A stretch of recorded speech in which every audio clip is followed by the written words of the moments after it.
Bem-vindos a mais uma aula da disciplina de Química Analítica Marinha do curso de Oceanologia da FURG. Na aula de hoje, nós falaremos das soluções tampão. Então, nessa aula, nós iremos fazer uma breve definição do que é tampão, falaremos de como são preparadas essas soluções, faremos o cálculo de pH, avaliaremos como é que varia o valor de pH nesses meios tamponados e falaremos rapidamente do que é a capacidade tamponante. Bom, soluções tampão são soluções extremamente importantes na química analítica, mas também são muito importantes na oceanologia e na biologia, porque ela afeta grandemente os organismos vivos. Ela é importantíssima para manter a estabilidade dos organismos vivos. Essas soluções são chamadas de tampão porque elas mantêm o pH num valor praticamente invariável, ou a variação de pH observada no meio é relativamente baixa. Então, elas são, como eu disse, né, extremamente importantes, porque às vezes nós queremos que uma reação aconteça dentro de um determinado intervalo de pH, de um determinado valor de pH, ou a natureza das moléculas biológicas precisam desse pH constante para que, por exemplo, uma proteína não seja desnaturada, uma reação química aconteça e assim por diante. Como é que nós preparamos essas soluções tampão no laboratório, por exemplo? A gente obtém uma solução tampão a partir da dissolução de um ácido fraco e o seu sal, ou de uma base fraca e o seu sal em meio aquoso. Então a solução é preparada pela adição de ácido fraco e o sal desse ácido fraco, ou de uma base fraca e o sal dessa base fraca. Agora, por que que isso mantém o pH do meio constante ou relativamente constante? Isso acontece porque as reações, como a gente já viu, elas são reversíveis. Então vamos imaginar que eu tenha um determinado ácido, que a gente está chamando aqui de HA, ele vai se dissociar liberando íons H+, e íons A-. E o sal desse ácido vai se dissociar liberando um cátion, B+, e o mesmo ânion A-. Então nós temos aí uma espécie comum que é o ânion, né? Ele vai ser comum tanto no ácido como no sal. Ora, o que a gente deve se lembrar é que, partindo da dissociação do ácido, nós temos que a constante de dissociação vai ser a concentração dos íons H+, vezes a concentração do íon A-, dividido pela concentração do ácido. Agora, nesse meio, diferente do que a gente vinha fazendo até agora, eu não posso mais dizer que a concentração de H+ é igual à concentração de A-. Por quê? Porque eu tenho uma outra espécie química que é o sal, que vai gerar esse ânion A-.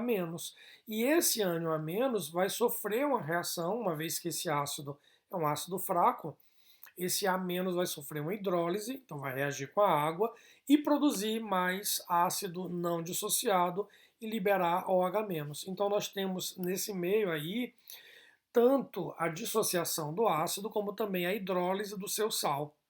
Se nós lembrarmos da teoria de Bronsted de Lowry, nós vamos ver que esse sal, então, ele é a base conjugada daquele ácido. Então, nós podemos dizer que a constante de hidrólise de um determinado sal, de um ácido fraco, é a mesma coisa que a constante de dissociação dessa base conjugada, por assim dizer. Então, é a mesma coisa, né? A constante de equilíbrio da base, que é o Kb, seria igual à constante de hidrólise daquele sal de ácido fraco.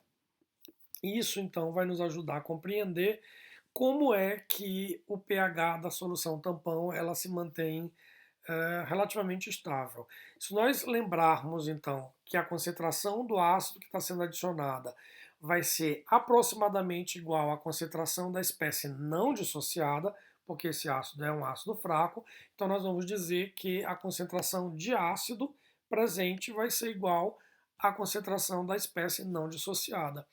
Em contrapartida, os sais são substâncias que se dissociam bastante em solução aquosa. Então nós podemos dizer aqui que a concentração do sal vai ser praticamente igual à concentração do ânion dessa espécie então que foi adicionada na solução. Se isso é verdade, né, fazendo aqui o balanço de carga, onde os cátions, a soma das concentrações dos cátions será igual à soma das concentrações do ânions, E aplicando isso no que a gente vem discutindo até aqui, nós vamos ver que lá naquela constante de equilíbrio do ácido, né, a concentração de H+, é o que a gente quer, que é o cálculo do pH, o A- vai ser a concentração do sal, e o HA vai ser a concentração da, do ácido, né? Bom, se a gente mudar então H+ para o primeiro membro dessa equação, que é o que a gente quer isolar aqui, né? Nós vamos passar então o HA, que vai passar multiplicando a constante de equilíbrio, e nós vamos passar o A- dividindo isso tudo. Então, se a gente aplicar o logaritmo, a gente vai ter que o menos log de H+ vai ser igual a menos log dessa multiplicação, né? Ka vezes Ha dividido por A menos. Ora, a gente já sabe que a propriedade do logaritmo, né?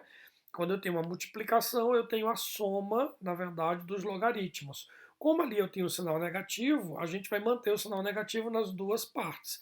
Então, menos log de H+, vai ser igual a menos log do Ka, menos log da razão entre a concentração de Ha dividido pela concentração de A-. A gente disse que a concentração de HA é a concentração de ácido e a concentração de A- é a concentração de sal. Então, o pH vai ser igual a pKa menos log da concentração do ácido dividido pela concentração do sal. Se eu sei quanto eu adicionei de ácido e quanto eu adicionei de sal para fazer aquela solução, eu consigo encontrar qual é o pH resultante, né, dessa mistura. Então, só para a gente ter uma ideia, né, de como é que a gente tem, como é que esse efeito do tampão acontece, nós vamos lembrar o seguinte: se eu tiver, por exemplo, um aumento dessa concentração do ácido e esse ácido for 10 vezes mais concentrado do que o sal, ou seja, a concentração de ácido vai ser igual a 10 vezes a concentração do sal. Substituindo isso na nossa equação ali que a gente acabou de encontrar, então o pH vai ser igual ao pKa menos o log da concentração do ácido sobre a concentração do sal. Só que eu estou dizendo que a concentração de ácido é 10 vezes a concentração de sal. Eu vou substituir isso aqui, concentração de sal corta com a concentração de sal, o pH então vai ser igual ao pKa menos log de 10. Nós sabemos que o logaritmo de 10 na base 10 é igual a 1. Então, o pH vai ser igual ao pKa menos 1. Se acontecer o contrário, se eu tiver a concentração de ácido 10 vezes maior que a concentração do ácido, a gente vai fazer essa transferência para cá, para a equação também. Vamos ver então que o pH vai ser igual ao pKa menos log da concentração do ácido dividido pela concentração do sal, sendo que nós dissemos que a concentração do sal é 10 vezes a concentração do ácido. Fazendo a substituição, eu corto concentração de ácido com concentração de ácido, eu vou ter que o pH vai ser igual ao pKa menos log de 0,1, ou seja, o pH vai ser igual ao pKa mais 1. Então, o que eu posso dizer é que para as soluções tampão, nós consideramos que esse meio está tamponado quando a variação de pH está dentro do valor de uma unidade. E isso acontece quando eu tenho a concentração do ácido até 10 vezes a concentração do sal, ou vice-versa, a concentração do sal até 10 vezes a concentração do ácido. Sempre que a concentração de uma espécie for até 10 vezes a concentração da outra espécie, nós teremos a variação de pH dentro aí da unidade, ou seja, o pH vai ser igual ao pKa mais ou menos uma unidade. Então, nós dizemos que esse meio está tamponado. Bom, vamos ver como é que isso funciona numa solução, né? Se a gente tivesse aí 10 ml de uma solução de uma mistura de ácido acético e acetato de sódio, em que ambas as substâncias estão na concentração de 0,01 mol por litro. Ora, se eu tenho que a constante de dissociação do ácido é 1,75 vezes 10 a menos 5, e se eu sei que a concentração dessas duas espécies vai ser 0,01, substituindo, né, isso aí, eu tenho primeiro, vamos calcular o pKa, né? Então o pKa vai ser o menos log de 1,75 vezes 10 a menos 5, que vai dar 4,76. Jogando isso na nossa equação, então o pH vai ser igual a pKa menos log da concentração do ácido dividido pela concentração do sal. Eu sei que o pKa é 4,76 menos log de 0,01 dividido por 0,01. 0,01 dividido por 0,01 vai dar 1. O logaritmo de 1 vai ser 0. Então o pH vai ser 4,76. Ou seja, quando a concentração do ácido e a concentração do sal são exatamente a mesma concentração, o pH vai ser igual ao pKa daquele ácido, certo? Agora, se nós adicionarmos uma determinada quantidade de ácido ou uma determinada quantidade de base naquele meio, teoricamente, no meio tamponado, o pH deve variar muito pouco. Ora, para a gente ter uma ideia de como é que isso acontece, vamos calcular a quantidade real de ácido e de sal que está presente nessa solução. A quantidade aí a gente vai expressar em número de mol. Então a concentração a gente já viu que ela está dada em mol por litro, ou seja, a concentração é o número de mol dividido pelo volume. Logo, o número de mol é a concentração vezes o volume. Se eu tenho 0,01 de concentração e eu tenho 10 ml, como a gente está considerando mililitros e não litros, nós vamos considerar então que esse resultado é em milimol e não em mol. Então, o número de milimols que a gente encontrou aqui foi de 0,1, que é exatamente 0,01 vezes 10 ml, né? Então, tanto o ácido quanto o sal estão presentes nessa solução na quantidade de 0,1 milimol de cada uma dessas espécies. Se nós adicionássemos 1 ml, vejam que é 10% do volume da solução que nós temos. Se nós adicionarmos 1 ml de uma solução de uma base forte, que é o hidróxido de sódio, na mesma concentração daqueles ácido e sal que já estão presentes, que é 0,01 mol por litro, como é que isso vai alterar o pH? Então, primeiro vamos ver a quantidade de milimols de hidróxido que a gente está adicionando. Então, a gente já sabe que a concentração é o número de mol dividido pelo volume. Então, o número de mol vai ser a concentração vezes o volume. Nesse caso, a gente adicionou 1 ml de uma solução 0,01, então a gente adicionou 0,01 milimol daquela base. Ora, se no início, então, a gente tinha a concentração, a quantidade, né? Na verdade, não vamos falar de concentração, vamos falar de quantidade. Nós tínhamos 0,1 milimol do ácido e tínhamos também 0,1 milimol do sal, e agora nós adicionamos 0,01 milimol de base, essa base vai reagir com o ácido para produzir sal, né? Então, na hora que a base reage com o ácido e produz sal, ela vai consumir 0,01 milimol desse ácido, que vai se transformar em 0,01 milimol de sal. Ou seja, terminando essa reação no equilíbrio, nós vamos ter 0,09 milimol de ácido, que é o 0,1 milimol inicial, menos 0,01 que reagiu com a base para produzir o sal. Logo, o número de mols do sal que foi formado vai ser de 0,11 milimol, porque eu já tinha 0,1 e produzi mais 0,01 com a reação entre o ácido e a base.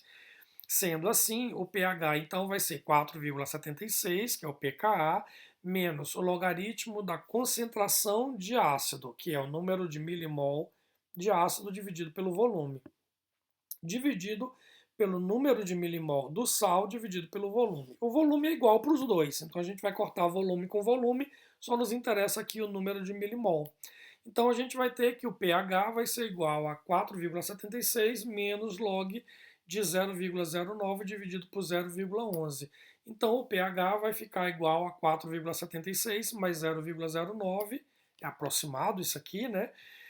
E então o pH vai ser igual a 4,85. Então vejam que o pH inicial era de 4,76 e nós variamos aí apenas 0,09 no valor de pH. Então é uma variação muito pequena, ainda que diante da adição de uma base forte. Se nós tivéssemos adicionado essa base forte numa solução de água, apenas água, né, sem nenhuma presença de tampão, muito provavelmente esse pH ficaria muito alcalino, porque a base forte ia se dissociar e produzir OH-. Isso ia elevar o pH da solução. Aqui nós vimos que essa elevação de pH foi muito pequena. Roselito, e se acontecesse o contrário, se nós adicionássemos em vez de uma base, um ácido, por exemplo, 0,01 milimol de ácido, de HCl, sendo adicionado nessa solução, né? O que nós teríamos aí seria que agora o ácido iria reagir com o sal, porque esse sal é uma base conjugada, e iria produzir o ácido original. Então, 0,01 milimol de ácido clorídrico iriam reagir com o ânion, nesse caso é o acetato, para produzir ácido acético. Então, quando a reação acabasse, nós teríamos 0,11 milimol de ácido e 0,09 milimol de sal, fazendo a mesma alteração que a gente fez da outra vez, a mesma substituição.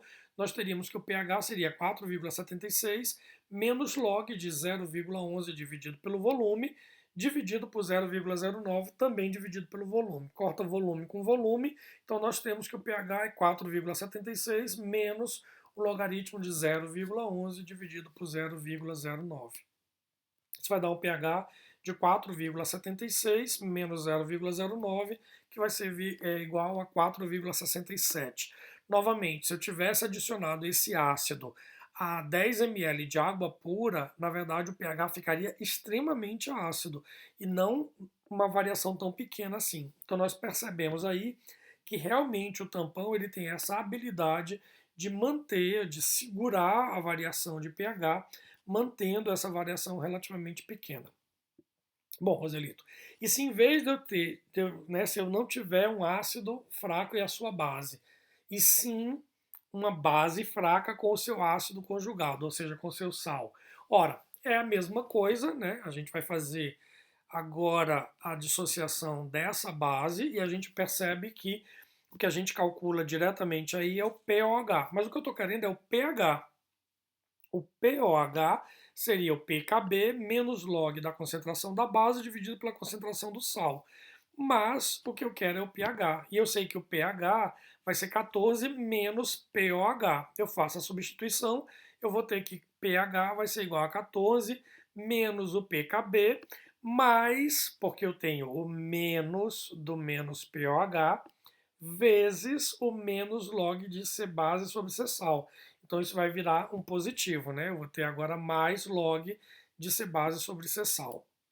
Sendo assim, se eu tivesse a concentração da base 10 vezes a concentração do sal, fazendo a mesma substituição que a gente fez anteriormente, nós vamos ver que o pH vai ser igual a 14 menos o pKb mais o logaritmo de 10, ou seja, o pH vai ser 14 menos o pKb mais 1.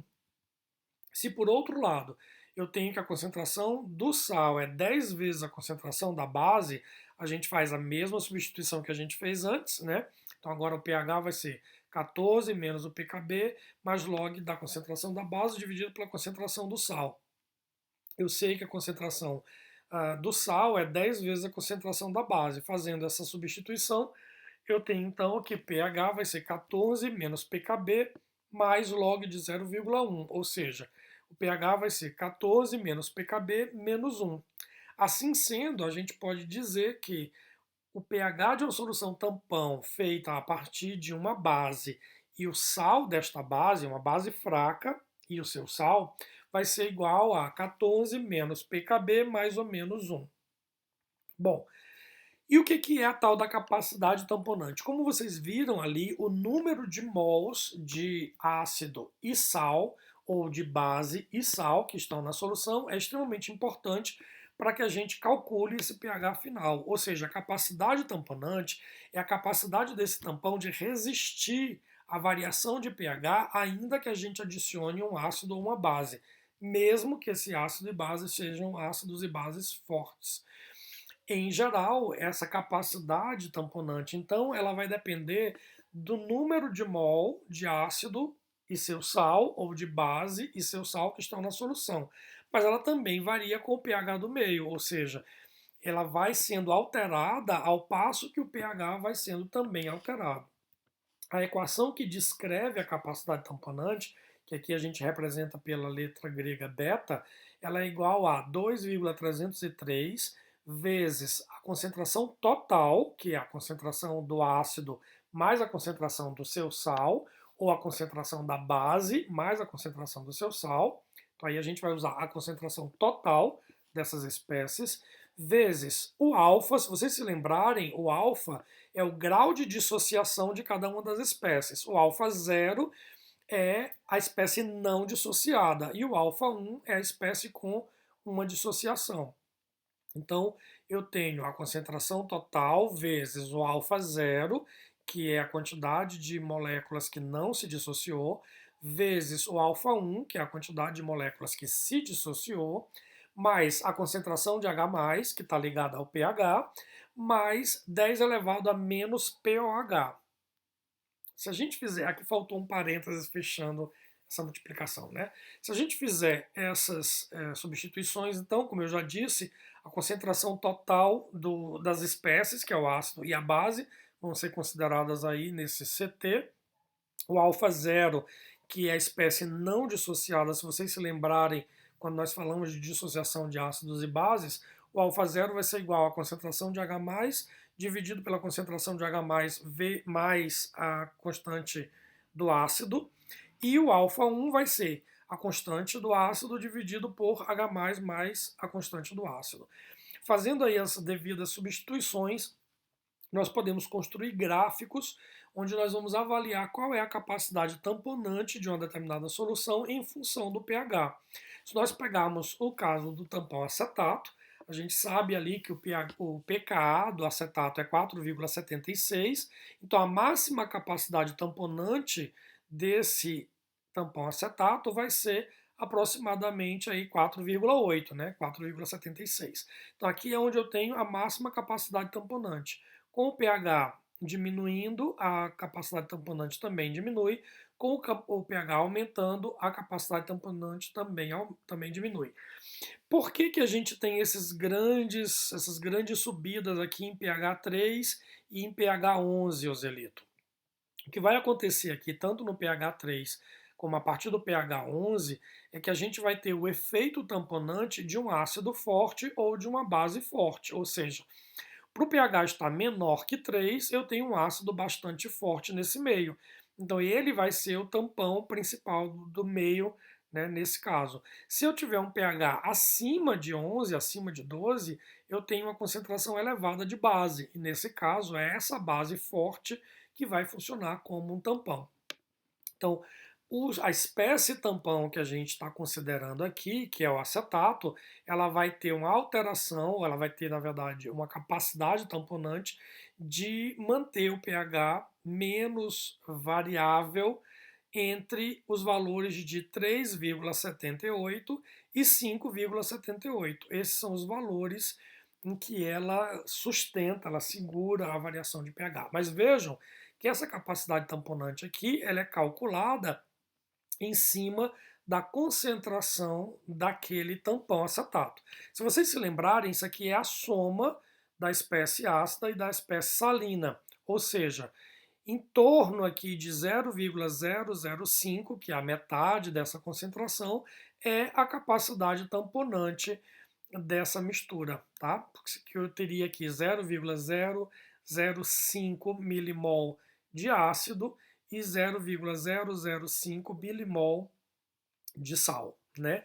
Então é essa a capacidade tamponante de uma solução de acetato e ácido acético na concentração total de 0,01 mol por litro.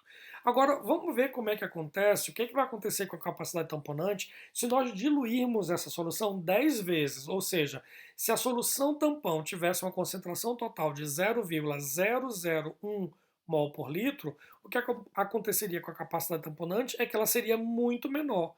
Ou seja, quanto menor for a concentração de ácido e sal nesta solução, menor será a capacidade tamponante. E o efeito contrário também é observado. Se eu tiver uma concentração maior, a capacidade tamponante vai ser muito maior. Por que isso é importante, Ozelito? É importante porque, por exemplo, o nosso corpo mesmo, ele tem um sistema tampão, que é o sistema tampão feito pelo ácido carbônico e o carbonato, né, e o bicarbonato, que estão dissolvidos no nosso sangue. Então, quando a gente expira, na verdade, a gente expira parte do ácido, do gás carbônico que a gente produz na respiração, mas uma parte desse gás carbônico ele fica no sangue, sofre hidrólise com a água, produz o ácido carbônico que se dissocia formando bicarbonato e carbonato. E essa mistura, então, mantém o pH do nosso organismo aproximadamente ali em torno de 8, que é muito perto do pH do oceano, que também é tamponado pelo ácido carbônico, bicarbonato e carbonato de sódio, além aí de uma pequena contribuição do borato que está presente na água salgada do mar. Bom, para aprofundar os estudos, continuem lendo aí o fascículo 8 e o fascículo 9 e os materiais que a gente disponibilizou no ambiente virtual de aprendizagem. Bons estudos e até a próxima aula.